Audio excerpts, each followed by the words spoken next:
जब से रूठलू तोहरे याद में हम रोवतानी।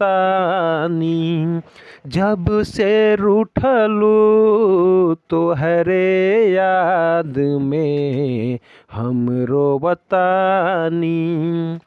आके दे द हमके जहरिया हो, आके दे द हमके जहरिया हो। जब से रूठलो तोहरे याद में हम रोवतानी।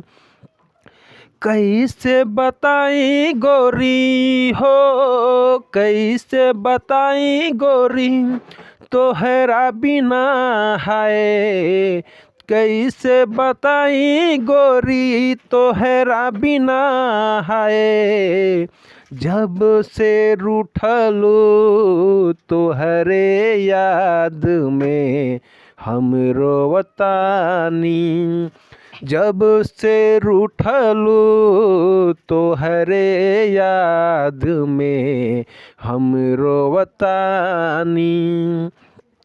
आके दे द हाय, आके दे द तू हमके जहरिया हो।